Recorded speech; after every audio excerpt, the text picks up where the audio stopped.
Hey fellow Vault Dwellers, it's Angry Turtle, and today I have for you the #1 boss killer build. No compromise, full DPS as much as it's possible to give you the ultimate power.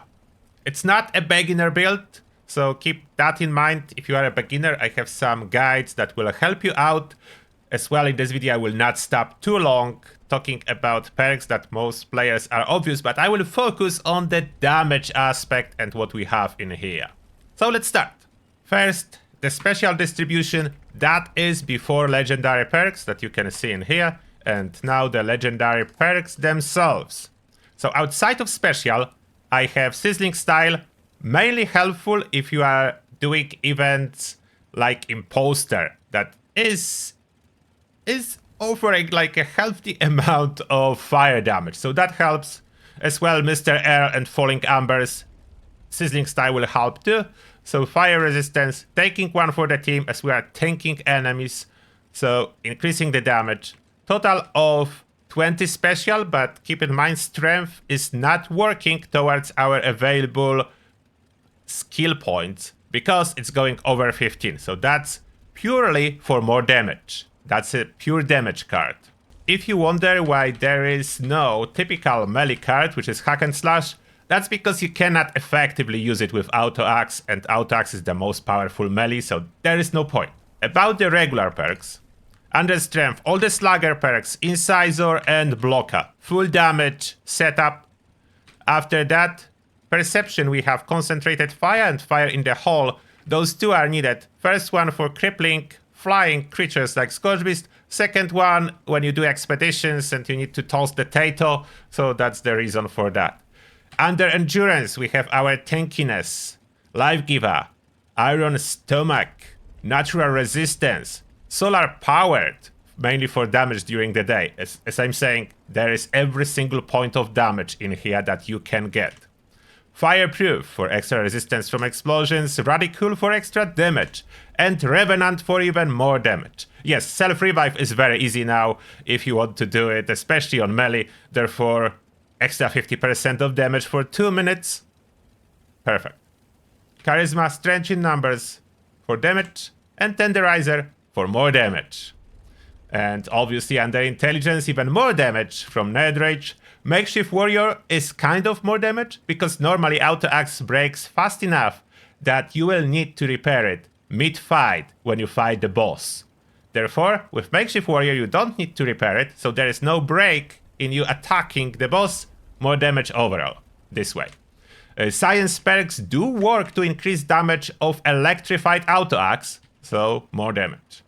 Then Agility, there is Born Survival, as dying is the worst thing about the DPS and losing the DPS. If you dead, you do no damage, so Born Survival helps. Adrenaline, max out. There was no room for carry weight, as you may notice. I have some solutions for that. Luckily it's a melee build, so carry weight overall is already very high to begin with. Lastly, Luck, Bloody Mess for more damage. Tormentor, this is for crippling enemies like Scourge Beast. Enforcer currently cannot be used as rank 1 doesn't work. I would need to use max out Enforcer and I have no room for that. Therefore Tormentor, unless you plan to use Bubbleheads, magazines, then swap it for Curator. Don't waste Bubbleheads. But if you are not using those expensive magazines and Bubbleheads, run Tormentor. That's the plan here. Serendipity for tankiness, Ricochet for tankiness, Class Freak for overall more damage and more tankiness because it's directly improving our mutations. And Star Genes to keep our mutations. So that's the loadout. Quickly over the loadout, the more important stuff. Weapons and armor. First, the backpack, I'm using Chemists. So reduction to chem weight, as there is no perk. So we have a backpack for that. Then under armor, of course, Shielded, Secret Service, the biggest bonus to strength, the biggest bonus to damage, therefore.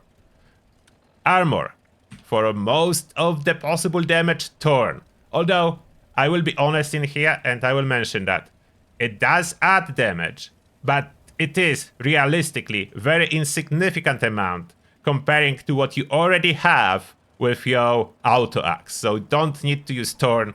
My best recommendation, if not Thorn, would be Civil Engineer, because it makes Auto Axe breaks break even slower. And there is no significant difference in damage. But if you want every single point, Thorn. Of course, the effects are unyielding, +2 strength, and then increase in tankiness. So I'm going for a mix of Sentinel and Cavalier. 3 pieces of Cavalier, as usually you die when you sprint, before you attack enemies, so that's why 3. And 2 pieces of Sentinel. When I'm stationary and attacking, I have some extra defense as well. It's a perfect set for me to run around when I need every single point of damage. But as I said, Civil Engineer, overall a better option than Thorn. Weapons. So there are 2 auto axes that I have. One is Blooded, with extra power attack damage, +3 strength, so everything for damage. If you do have anti-armor, anti-armor will offer similar, if not slightly more damage, but I managed to get Blooded, so I have my Blooded. It's about the same for bosses. For regular enemies, Blooded is better, as anti-armor is already too much armor penetration for regular enemies, so Blooded is better for them. And for Daily Driver, I have Vampire Auto Axe, as it makes me immortal as long as I'm attacking someone with this vampire effect. So it's very good. Slightly less damage. If you want to see, that's the damage with Blooded one. No food. That's important. So that's no food. That's close to 500 damage without food. The Vampire, you lose a little bit, but it's not crazy. Still at like 350? 350, so I'm losing like 100 damage overall if I switch. It's not crazy. It's a little bit of a difference, not crazy difference. For crippling enemies, I have here this quad laser rifle with extra limb damage, less AP cost, and it's intentionally modded with hair trigger capacitor. Therefore, I can fire fast, but it counts as single fire, so VATS accuracy is ramping up faster, which is very handy. VATS accuracy is important if I want to use only rank 1 of concentrated fire, so perfect crippling weapon for me at this moment. Beam Splitter, of course, more crippling chances with that. Next, you know my healing weapon, that's for caravans, so that's basically similar situation, just ultrasight laser in that case with medics on it for healing, but any medic weapon will do perfectly fine for healing purposes. One thing I didn't mention yet, but I should. If you didn't notice, the arm pieces on my armor are all weighted. That's extra 10% armor penetration. So basically Incisor perk plus 2 arms with melee armor penetration, I have total of 80% armor penetration. If I would use on top of that anti-armor auto axe, I will hit 90% armor penetration. That's how math works here. And 90% simultaneously is the cap. So that's the highest you can achieve in department of armor penetration. Next, mutations. A quick look on my mutations. Adrenal reaction for damage. Burn bows, it is penalty to strength, but without that, you take damage every time you jump, and that's too much. So you really need burn bones, even with sacrifice of 1 strength. Carnivore for more damage from food. Herd mentality for more damage because extra 3 strength when on a team. Marsupial to jump higher. Scaly skin for tankiness, speed demon to move faster, and twisted muscles to do more melee damage. So those are the key mutations. Now, quick showcase how this build perform, and as well how this build will perform after I add melee food and what are the stats. So first, without food. Let me show you. As you can see on the stat pages, there are all my perks, Thorn armor effect. From the food, I have only Myluk Filet, so that's my carry weight boost. I don't have any other food to increase anything with my build. That's my total special strength is 60 with this build. Endurance is 23. This is all before food, so I will show you in a second. With food, it will go higher. My total health 427, so I can have 81, and I'm at the nerd rage. It will go higher too with food, obviously, and with magazine, bubblehead. If you want to see everything, I will show you at the end of the video. Now let's kill something. We're going to kill Super Mutant Behemoth. Oh, as well, when we are creating team, I'm on casual at this moment. If you want to be even more tanky, exploration team is perfect, if you can find teammates to join it. Quite often they don't want to join exploration teams, so then you are kind of forced to run casual. And that's the Super Mutant Behemoth, no food. As you can see, there is no problem with damage output. And now, let's use food and everything else.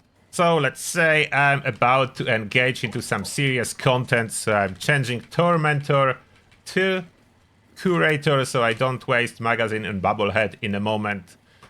Then I don't really have all possible food, but the standard loadout what is available, and then how it will look after boosting it with Bubblehead and magazine. Therefore, for the food, I have some energy resist available. Can add some charisma. I can add some damage resistance. I can add the carry weight back. I can give myself some extra strength, AP regeneration, more AP in total, more health in total. High voltage Hefe, yes, it does work, so more damage from high voltage Hefe, short duration, extra rat resist, then extra perception, because why not? Tasty Yagwai roast, extra melee damage, a huge amount. Deathglow Accumulator for some health regeneration, Pemmican for extra endurance. Adding this all up. Then, do I have any Brahmin milk? I do. Pop 2 bottles to hopefully set my health. You can see health is already going up. Now my Nerd Rage zone is up to 110 health, so it's already helping. Now my special at 65 strength and everything is increased. The damage of Auto Axe is now around, no, it's above 600, it's like 650. So already significantly higher. Now let me add those magazines Bobblehead, so if you are serious into the topic. So effects from cooked food 50% Bad Wooksman 6, and there is Bobblehead melee for extra damage. Therefore, our stats are going up, 67 strength. If I would have a proper food, so that's Deathglow Wellington, but I ran out, that would be over 70. Endurance is already 34. As you know, endurance affects our special perks that give us energy, fire, poison, and cryo resist, so very important. And the second one that... where is the second one? Damage resist. I don't have the one equipped that gives extra AP, as there is no need. So total health now 633, so I can go over 120 and still be in the Nerd Rage. My damage before even stacking Adrenaline, 208 plus 596, so it's basically 800 damage at that point. Of course, to do even more, if I get a Scout's Banner... Where's my... there. Scout's Banner will let me self-revive myself. So we'll do that in a second. I will show you how to self-revive if I have any hot dogs. I don't know if I have any hot dogs. If I don't, I can use Psycho Buff. I do have Psycho Buff for self-revive. Let's go towards the Super Mutants. So now, we are inside Westek. We'll do self-revive first, and then stack Adrenaline, and I will show you the damage again. So first, we need to drop our health lower. I have Toxic Goo for that. Let's use 2 bottles. Is that low enough? Let's check. 40. Now we use Psycho Buff, as that increases our total health by 65. And we use it again. Unfortunately, it didn't work out. So only food worked out. So only hot dog can work out this way. I was thinking Psycho Buff could too. But we have emergency option. Test Zapper. So we self-revive this way. Oh, one shot was not enough damage. I'm too tanky. One more shot.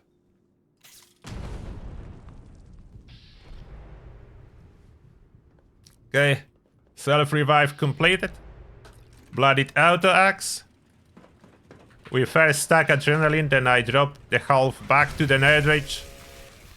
Always when you get staggered, you need to press the block button and then attack again. Look at the damage numbers already. It's crazy amount of damage. Crazy amount. It's one touch. Basically, they touch and they dead. It's absolute monster for killing everything. Okay, do we have Adrenaline fully stacked? Yes. No. Let's pop Toxic Goo again. Nerd Rage. And now our damage is close to 1k per hit. Close to 1k per hit. That's the damage. And keep in mind, auto-axe is hitting like 25 times a second. So over 20k DPS with this build, with auto-axe. Of course, don't forget to use it in third-person view. For some reason, that works better. Auto-axe do more damage, and when you jump, there is no stop to your attack, so you can be attacking and jumping, which is not possible in first-person view, as then you do that and you don't attack. So, always this perspective. If you get staggered, press the block button and then attack. This way auto-axe will not bug out. And that being said, this is everything for this video. If you decide to use this build, I hope you will enjoy this boss killer build. And that being said, thank you all for watching, and see you all in the next one.